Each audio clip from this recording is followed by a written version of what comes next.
Hey there, I'm Christopher Schoenwald, and welcome to Life as a show intently focused on helping people find their professional pathway by exploring and unearthing the details of jobs from around the world.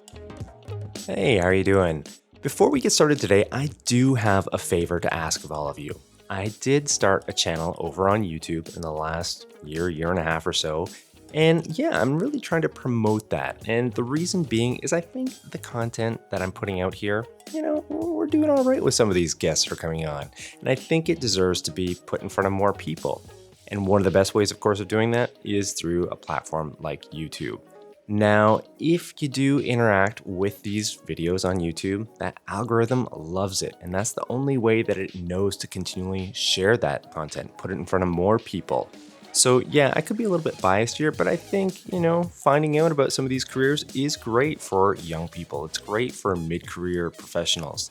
If you have a second, head on over to YouTube, life as a ... That's where you can find it. And yeah, like or subscribe. It would help a ton. February 24th, 2022. Yeah, that was the day the full-scale invasion of Ukraine began. And at the time of this recording, the summer of 2023, of course, things are still raging on. Lives are being lost, dreams being shattered. And I don't know about you, but I mean, we're constantly getting these updates about the battle lines, what's taking place there. And of course, that information is important. We need to know about these things.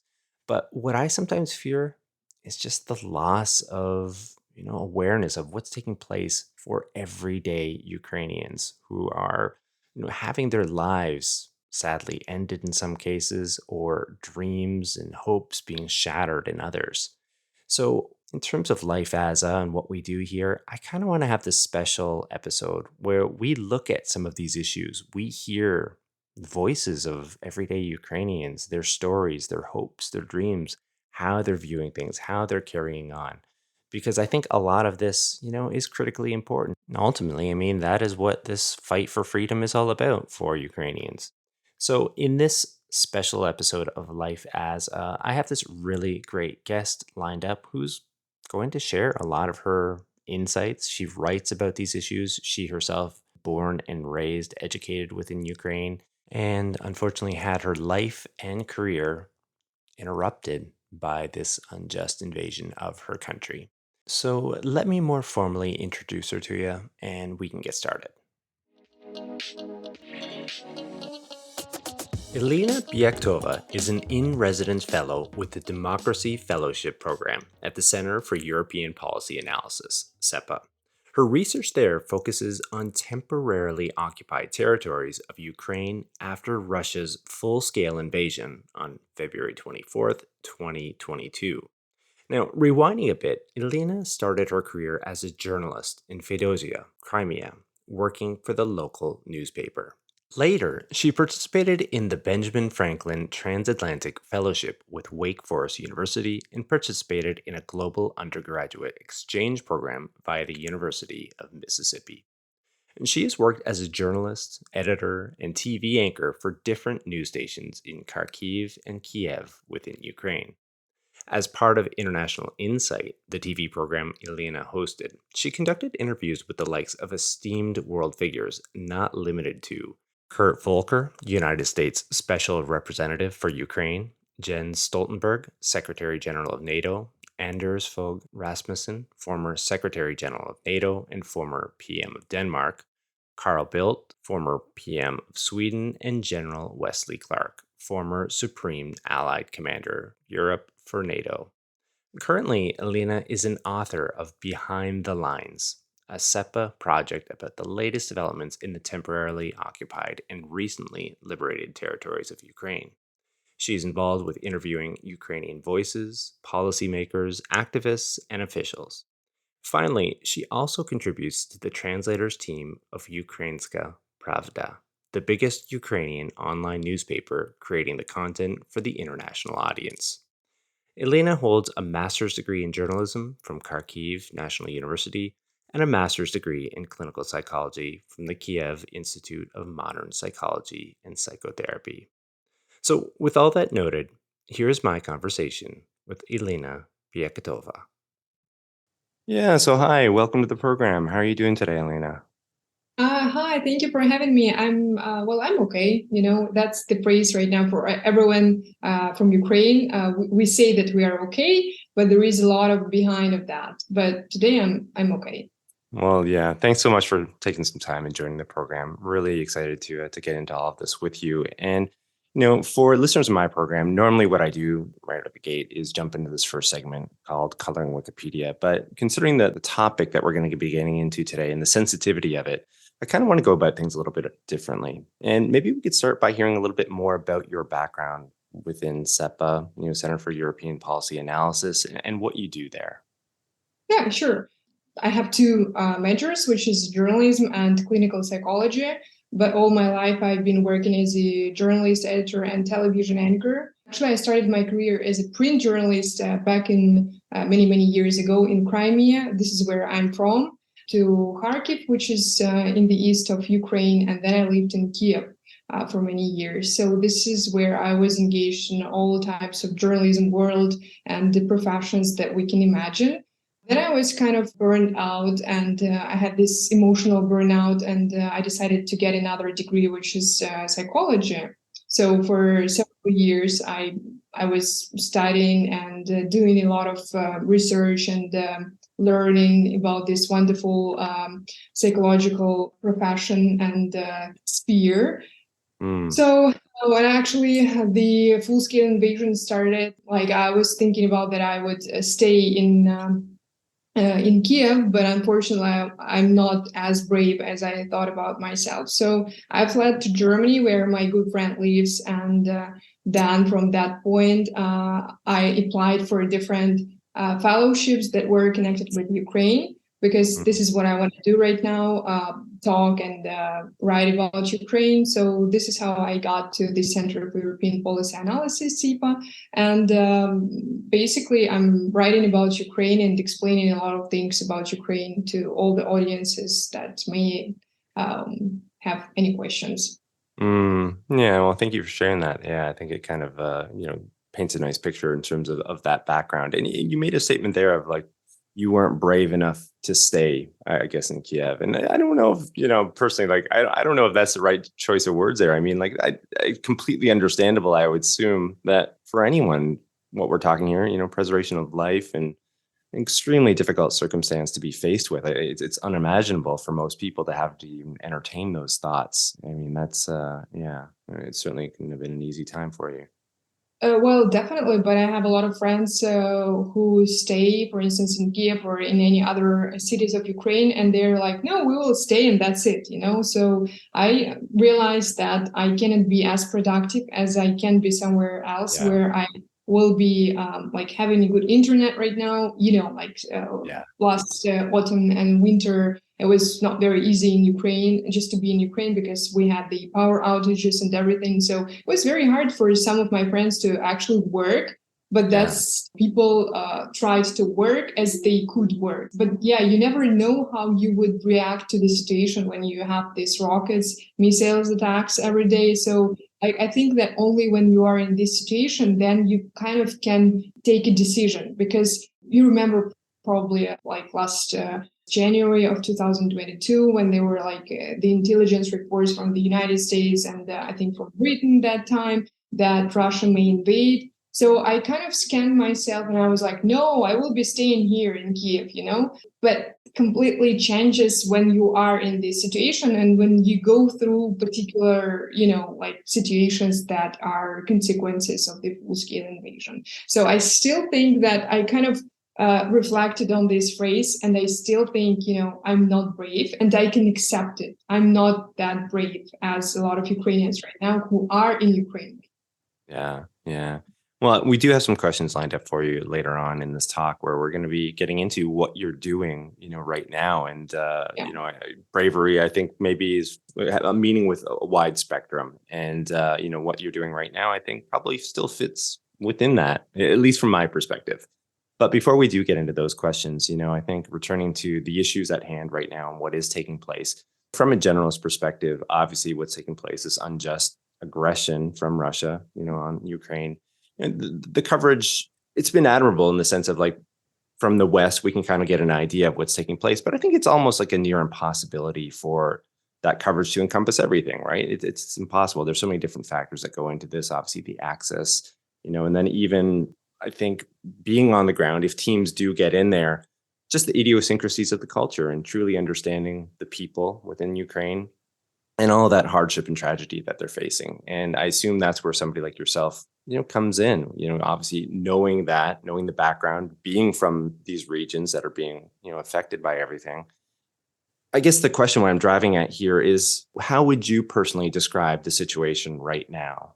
Like how I feel it, I would perceive that it's a long marathon and we want it to be over, but unfortunately we are still in this race and we have to fight, and people are defending the land and they are fighting, and like every day we have consequences. So it's like missiles attacks, drones attacks, or shelling of the civilian infrastructure or very critical infrastructure. So this is what happens every day. And that's like this particular thing is that when the full-scale invasion started, like everyone, I think, was on alert that it's happening right now. So everyone were super active or asking. So right now with the war that has been like for 16, 17 months, people unfortunately get used to it. So when we have this unprovoked and illegal and full-scale invasion by Russia on the territory of Ukraine, that's like the middle of the continent, the European country, and we still have it. So there are a lot of questions. Why do we have it? And people from Ukraine want to just live as they lived before, even though that's a fantasy that we all have. Still, it's going to be a totally different life afterwards, after the victory and everything, after the end of the war. But right now, everyone has to deal with this question of uncertainty. I think that's what unites everyone. It doesn't matter where you are from. If you're from abroad, then you're kind of like, so what's going on there? If you don't even read the news every day, right? So as the person from another country, you probably want it to be a peaceful land, so that, maybe you just thought to go there sometimes and just to visit some of the Ukrainian cities. If you are from Ukraine, that's the matter of your existence. That's the matter of where you will find yourself. Like, I don't like this question, but do you remember we have this question, where do you see yourself in 5 years? That's absolutely unapplicable question right now for Ukrainians, because we can plan something just for 3 days in a row. And when I communicate with my brands in Kiev, like, how are you guys? Are you planning something? It's still there, like 3-4 days. Imagine, like, if you could plan your life for the next 3-4 days, and that's it. And this is like a lot of ambiguity that you need to handle every day, because you can't plan. And especially those people who are who like to plan, or who are structured, or it's just when we have plans, the level of our anxiety decreases. So if you don't have it, then you're just full of anxiety. It's all our Ukrainians today full of anxiety, and just with a great wish and hope that the war will be over, so that we could just rebuild, restore, and live the life. I'm not telling the previous life, because it will be different, but still the life. Yeah, it's interesting you bring that up. I was just reading recently about other world conflicts, and from a historical perspective, and speaking with some of the people that have gone through this. Like you said, I mean, those longer term sort of projections at looking at your life and planning things, like those things are out the window. I was just reading recently, it was, I think, a 10-day sort of cycle. Like, okay, we're just going to look in the future 10 days. That's as far as we can go. And you're just mentioning 3 days. I mean, like, it's a whole different perspective on living life and everything in between. Again, unimaginable is a word that I used earlier in this conversation, and I think it's totally fitting and apt, when considering it from that perspective. And and imagine, like, all these thoughts that's from like people who are in more or less safe places. If we take any territories right now that are being shelled every day, I mean, the whole territory of Ukraine is being shelled every day. It's just sometimes somewhere we have like anti-missile systems that work well, but imagine there are some cities where still they get these hits of the critical infrastructure, or like Russian soldiers hit somewhere to the civilian infrastructure, right? So then we have another question of existence and just survival, because for those people it's the matter of, will I survive tomorrow? So and we are talking about it in the 21st century. I would never think that I would be those person who will be talking about the war right now, because I thought that the stories of my grandmother from the Second World War was the only kind of memory of the war in our family, but unfortunately no. Yeah. And getting back to this point of media coverage and whatnot, would you say that from a generalist sort of perspective that it's being handled well enough, or are there certain issues that are being glossed over within the media or just not covered well enough, in your opinion?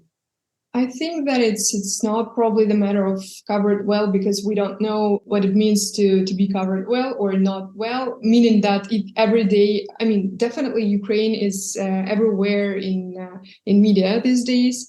But if we can probably, like media specialists can make analysis and compare it with the first days of the war. So probably we do have a decrease. I mean, in terms of talking, but that's understandable because people cannot read about the war all the time. And sometimes, well, coming from the news industry, I can definitely say that whenever you have a war somewhere on the second or third story, it means that it's already like the interest is not as, like active or is as it was before.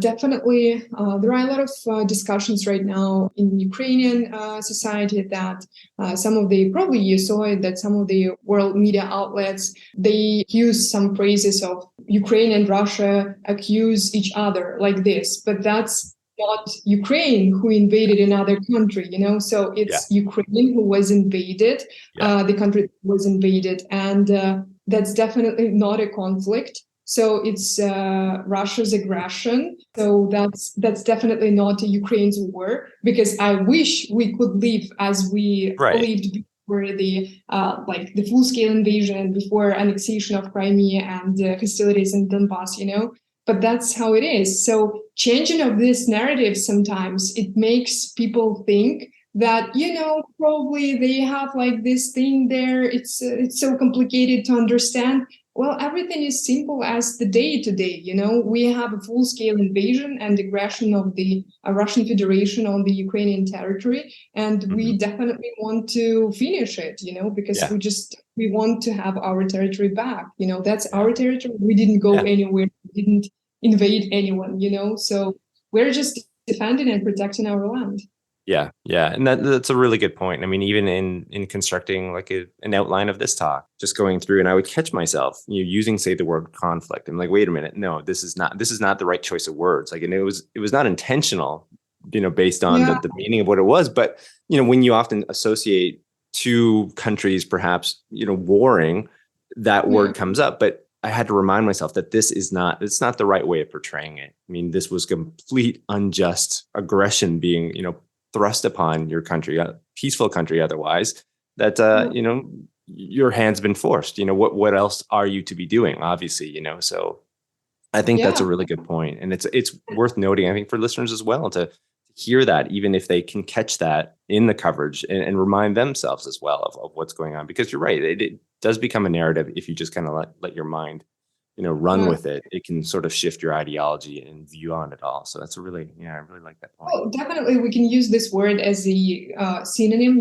There is nothing bad in this word, right? But the first and foremost is that it's Russia's aggression. It's Russia's invasion, full-scale invasion of the war against Ukraine. So I think that it's more fair than to everything what is going on. Then you can use all the type of synonyms that you have, being from the journalism world, probably that sometimes it's just good to use this word, not this one, but it is what it is. We have a lot of if you just see the only word like conflict, then I think it's some kind of a red line, Right.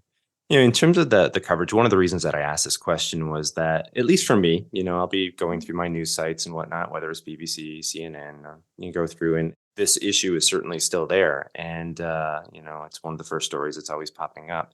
But I find, at least for me, like a lot of times, it's on the current situation, and it's a lot of like the battle lines of what's taking place. It's showing the aftermath of attacks, which we need to see. We need to understand these things, but also too, I find myself, I worry that it's almost a desensitization that could take place from this, a little bit, from people that are just seeing like, oh, okay, here's another city that's just being shelled, and it is what it is, and okay, all right, I'm just going to keep scrolling on.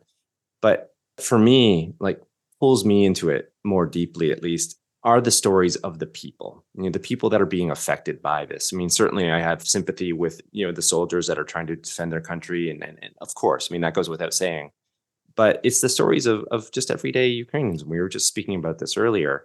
And I'd be curious to know about whether you have any stories to share that sort of illustrate this, that make this issue real for people. Yeah, definitely, Christopher. And thank you so much for talking about people, because definitely it's all about people right now, people who are defending the country, people who just live and try to maintain the economy and still, work, because we need to be self-sufficient and everything. But that's very complicated and very hard. But I don't know, it's like if I just look on my Facebook and read the stories of people, it's in many cases that I see like a friend of mine or someone's friend who died, or who was injured. So it's like we have to deal with this type of like losses every day. So it's the Mm. trauma of loss. And it doesn't matter what a person goes through. For instance, where handles it's the situation when a person, one of my friends, she came back to Kherson after liberation, but Mm. then after flooding she still has to go somewhere else, because it's not like it's very hard to with the old conditions there right now. So, and even after liberation, the territory was shelled by the Russian forces. So she just wrote me, like I have to leave again. And this phrase, like again, like you are living somewhere, you try to come back to your place, rebuild, like kind of restore your world, I would say Yeah. it like this.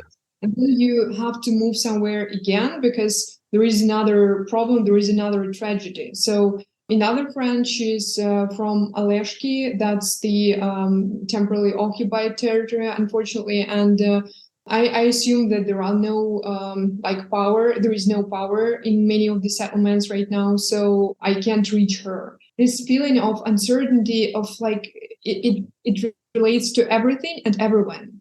So I don't know whether she's okay or not. And so that's the situation where every Ukrainian, each Ukrainian lives today.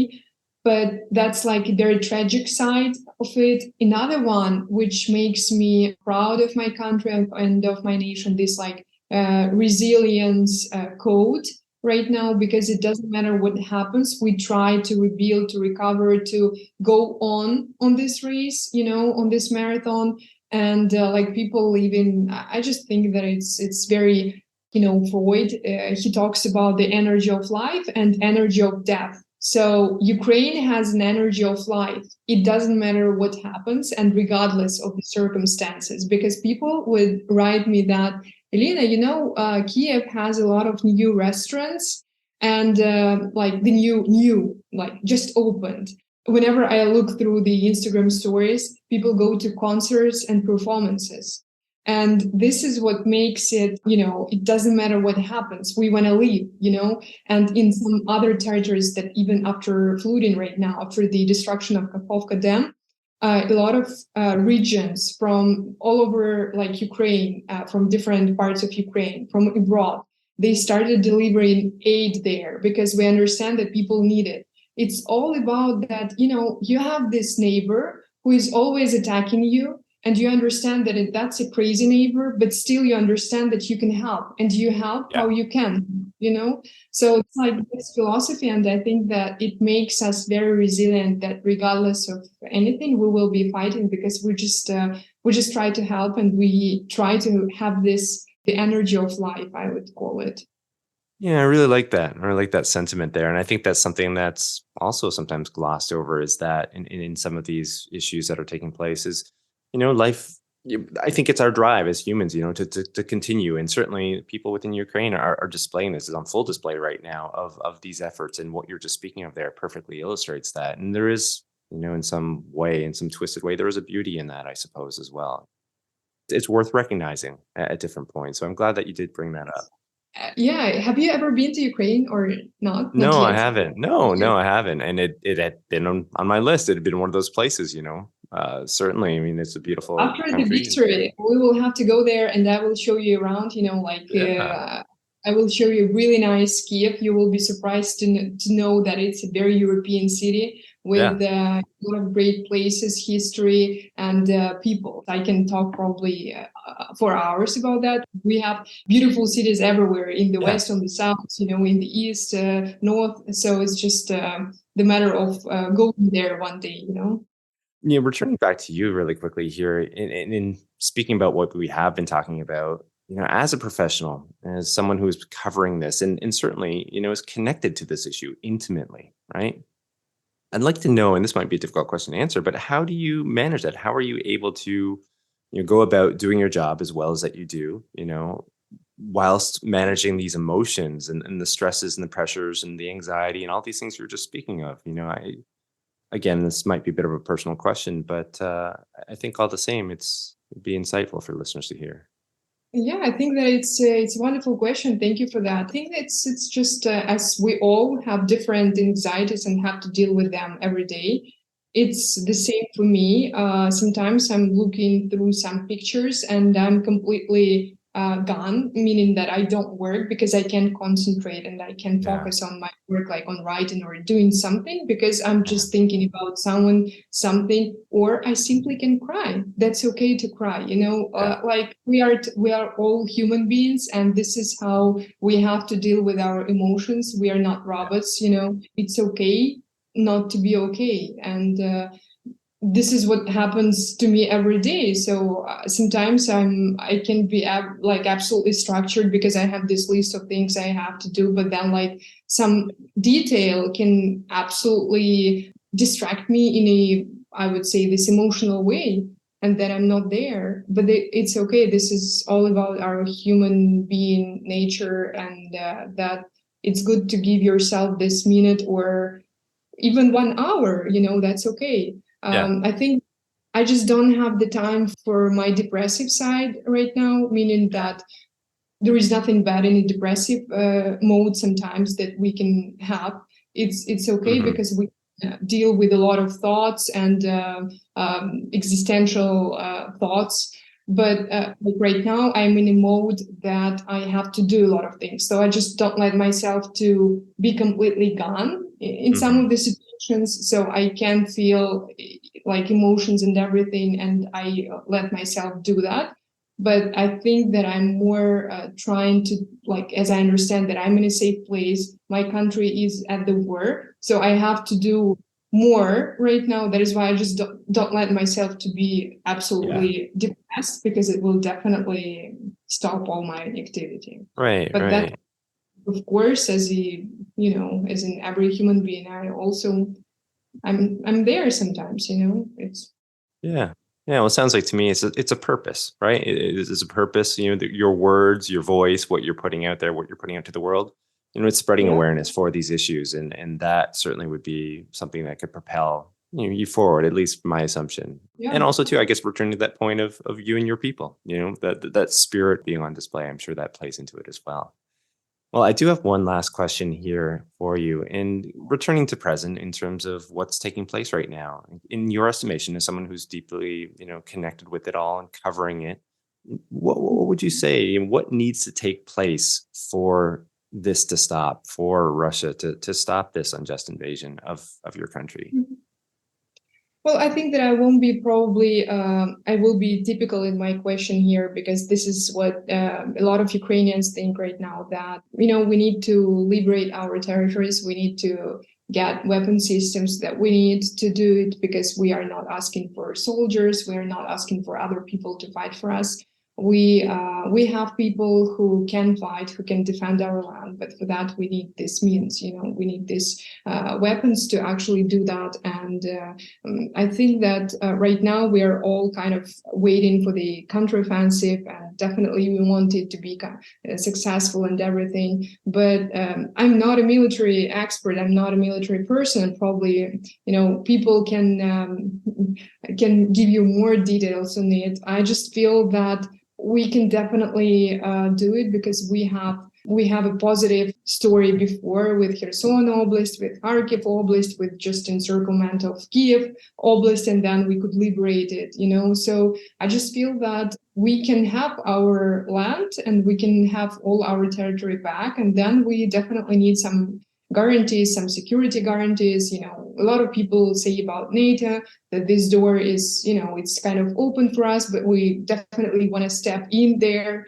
And this is the question of when. And that's the very important question for us, because we do have people, but unfortunately it's a war and a lot of people are dying. So that is why, will there be this moment when we are there and we still have ourselves as a nation? Will we exist by that time? So that is why it's more or less the existential question that we have right now. And for that, we need the means to win this war, and I understand that it's more or less like this is what a lot of people think, but I would say that we just need means to liberate our territories. We need to have our land protected, and we need to be a country fortress. This is what I call it, because I'm sure that, a lot of experts say that our army is very well equipped and they are learning very fast. And we can definitely be a good example if, we have all the necessary means for that. So I just hope that everything happens timely. We get it when we need it, and then it will have very good consequences for the future, not that we have it when, there is no one left or something like this. So this. Yeah. Well, thanks so much, Elena. I mean, I can't thank you enough for taking the time and joining the program today and speaking about some of these issues, as difficult as they might be. But I think, in spreading awareness for some of these points and hearing it from somebody like yourself, I think will certainly go a long ways and help keep, the momentum strong and the sentiment flowing, towards Ukraine and in the defense of your country. So again, thanks so much for your time. Christopher, thank you so much for talking about it and for having me here on your segment. Appreciate it very much. For those interested in learning more about Elina and her work, you can do so via the Center for European Policy Analysis, CEPA, or via LinkedIn. And for reference, all this information, including links, will be included in the show notes. And I mean, hey, if you like today's show, please be sure to tell a friend and share. You can also rate, review, and subscribe wherever you access your podcast. Lastly, head on over to YouTube. I do have that channel over there. You can check out video conversation highlights of the talk with Elina. And of course, many of the other guests featured on Life as a. And finally, don't forget to join us on the next episode of Life as a, where we'll continue to explore and unearth the details of professions and the people behind them. I'm your host, Christopher Schoenwald. Until next time, stay curious about life and living.